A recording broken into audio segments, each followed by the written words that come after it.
Yeah, I definitely had food at home, but today just did not get one of those days where I'm gonna cook. So like when you're in that vibe, you're gonna have to get like a little bowl or something because Anywho, okay. So for today, for sure, today's Chipotle bowl, I had steak already yesterday, so I was just feeling something more light. So today, I decided to get a half chicken, half carnitas bowl, and I usually get white rice. Sometimes I get like half brown, half white rice, but today I just wanted to like bowl white rice. And then I also had, I topped it with lettuce, fajita veggies, corn, and that's it. And the beans, the pinto beans.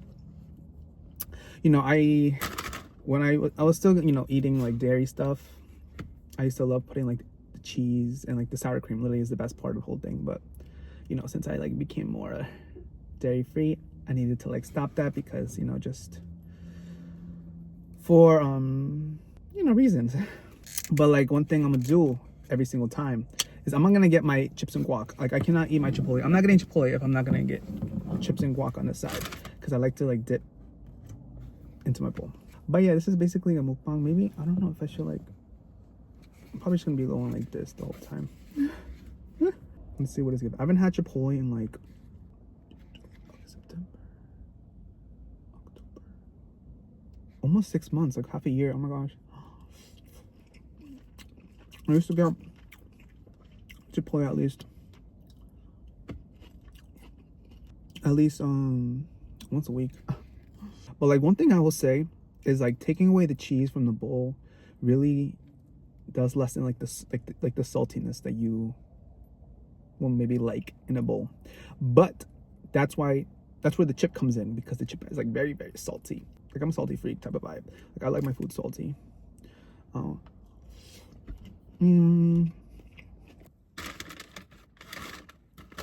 All right, I'm not gonna lie. This is my first time going to this Chipotle location, and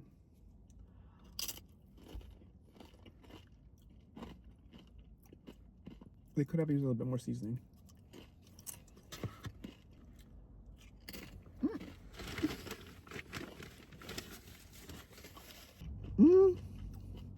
Okay, wait.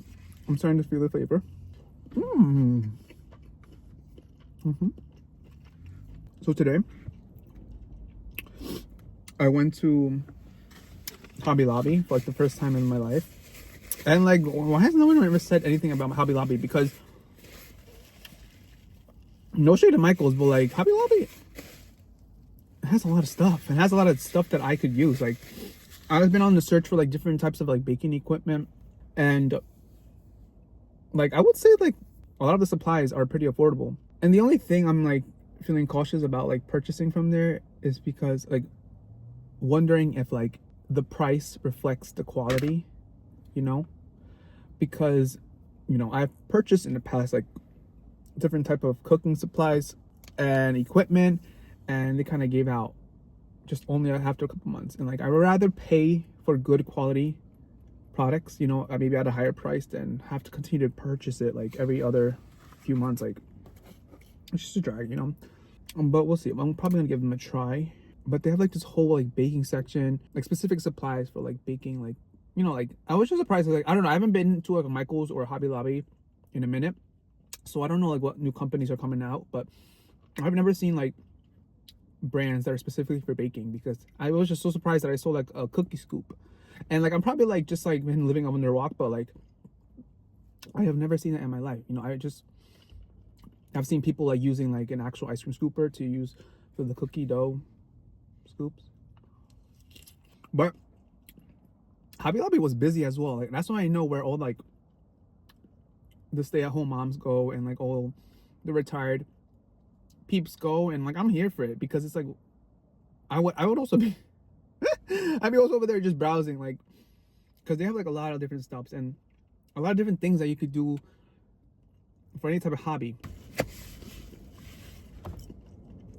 I also went to Target today because I needed lighters for my candles, and I didn't know you had to show your ID for candles. I mean candles for lighters. I thought it was, See, like, this is why, like, I don't know.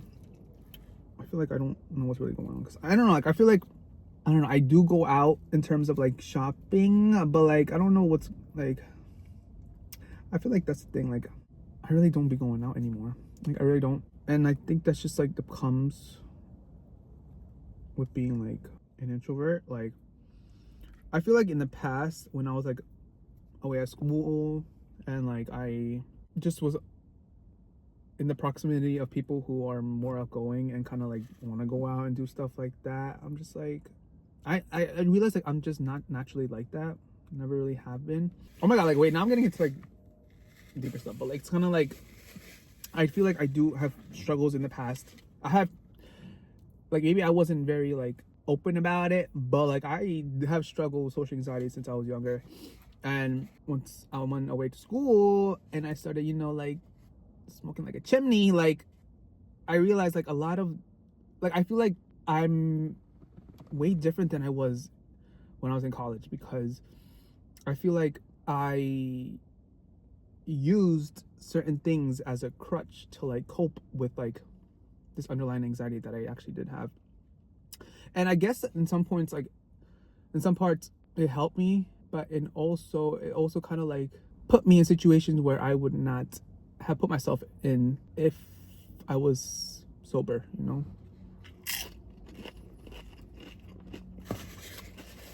But yeah, I just think it's crazy how now that I no longer, like, participate in smoking, or, like, just, like, that's a part of my life anymore, like, I see all these, like, dispensaries popping up all over the place, and it's just, like, so it's just so wild, like, how things have evolved over time. Like, you know what, it's pretty cool, like, for the people that do smoke, like, you can have it delivered to your house. You can literally just go to, like, a 10-minute drive to a dispensary. But I don't know what the laws are, if, like, you need, like, a medical license or whatever. But it's pretty cool how things have changed since, like, maybe, like, 6 years ago. But yeah, something else that I recently started up again is EFT tapping, and I feel like it has been helping me a lot. Like, a lot in the sense of, like, you know, finally letting go of things that I've been kind of, like, ignoring, or at least, like, not wanting to sit in the discomfort.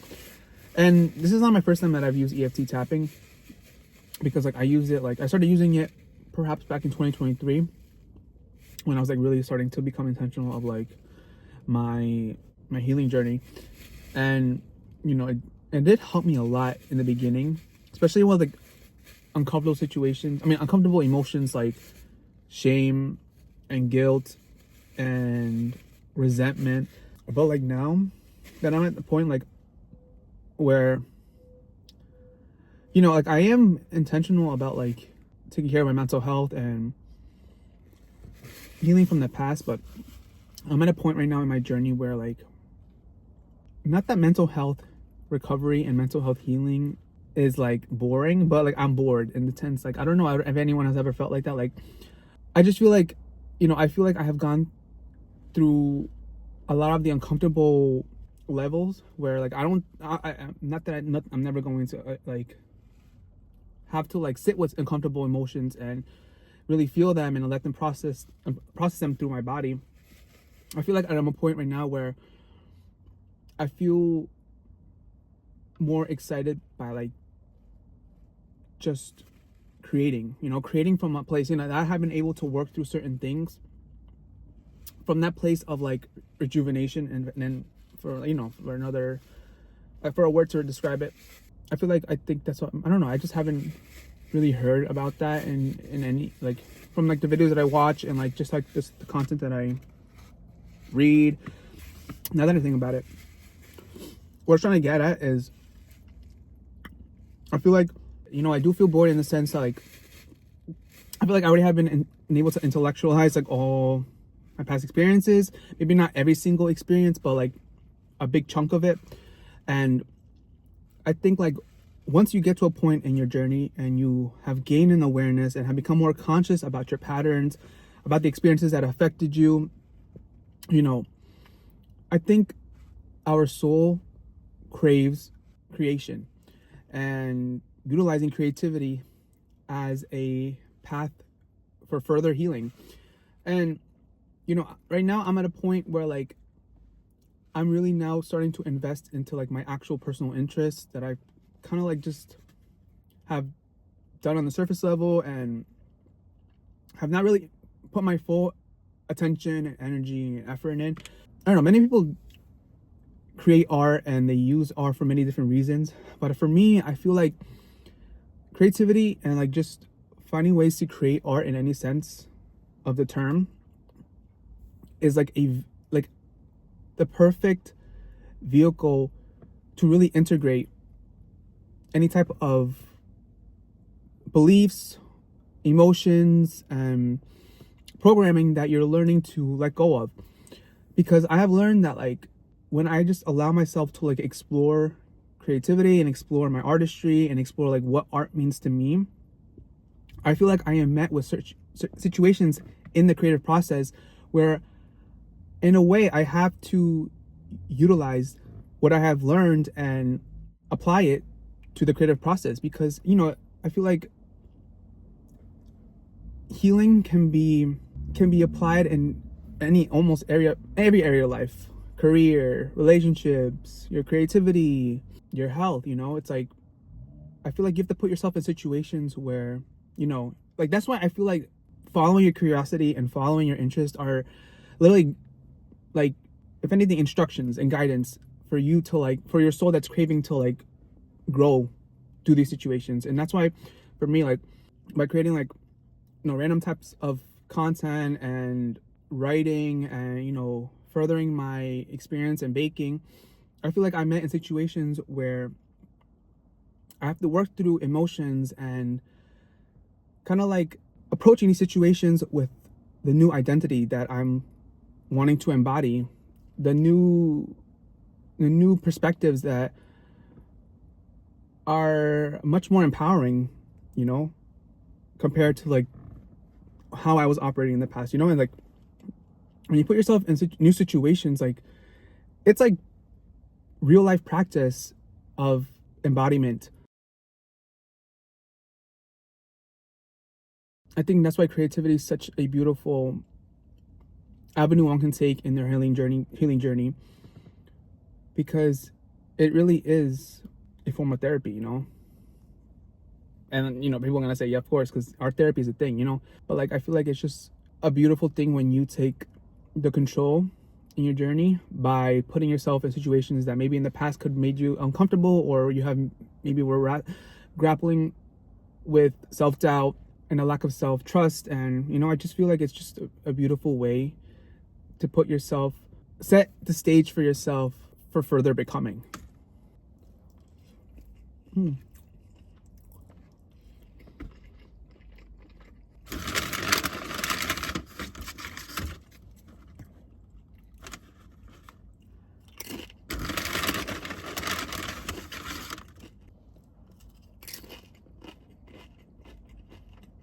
And just to shout out 2 books that have helped me on my creative journey and also my creative recovery: We Need Your Art and The Artist's Way, because it really has changed my perspective on what creative expression and art expression can be, you know. Like it can mean very different things for different people.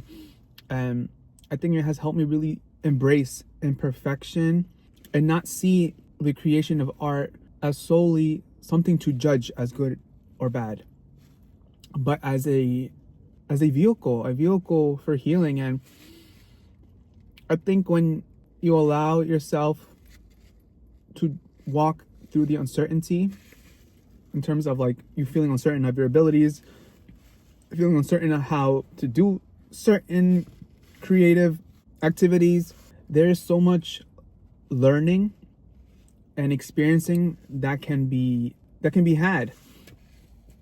And I don't know, I think like those 2 books have I don't mean to sound dramatic, but like they really have changed my life, because I just feel like they have been able to put words to feelings I didn't even know I had within, you know? I'm not speaking for everyone, because everyone has like a different experience, but I just feel like for me, like there's just like, what I see is like there's just so much, there has been so much pressure to do things a certain way, specifically like art, that it scares people away from trying and giving themselves the permission to try.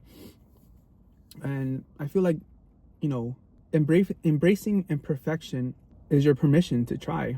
And kind of similar to what I just talked about, I feel like also like, you know, I don't really deem myself as religious. You know, I don't really I don't go to church. I don't read the Bible, but I do feel like I am building a much more intentional relationship with God, source, creation, where the nurturance of that relationship allows me to feel more at peace. You know, and I feel like in a society where we crave certainty, we crave seeing things immediately in 3D, you know, it does make it a bit difficult to like, or maybe the programming makes it difficult for you to have default of trusting the unseen.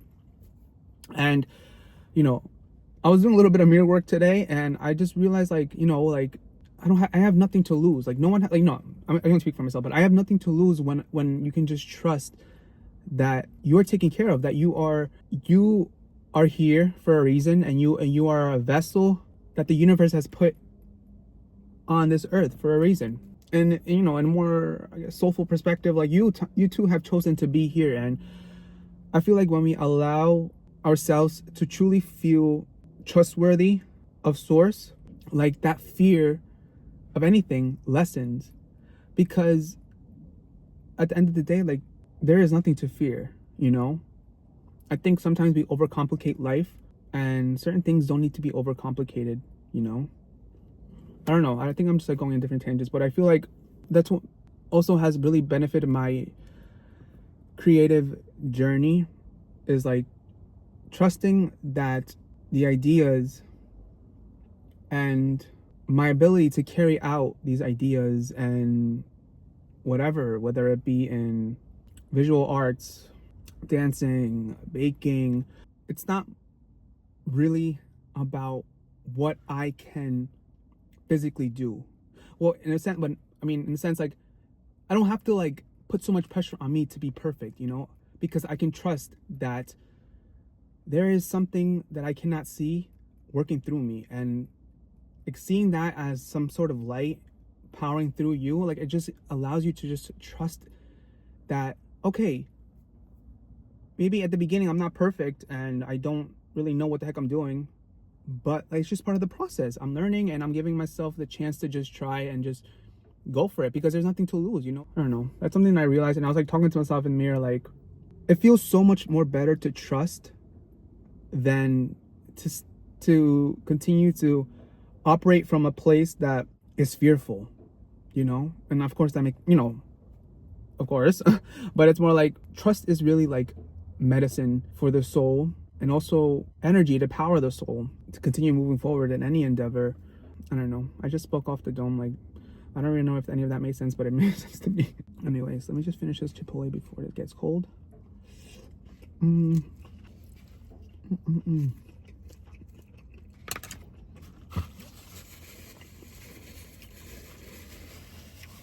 But yeah, I'm gonna try to finish this. A truck just pulled up in front of me. But yeah, thanks so much for watching.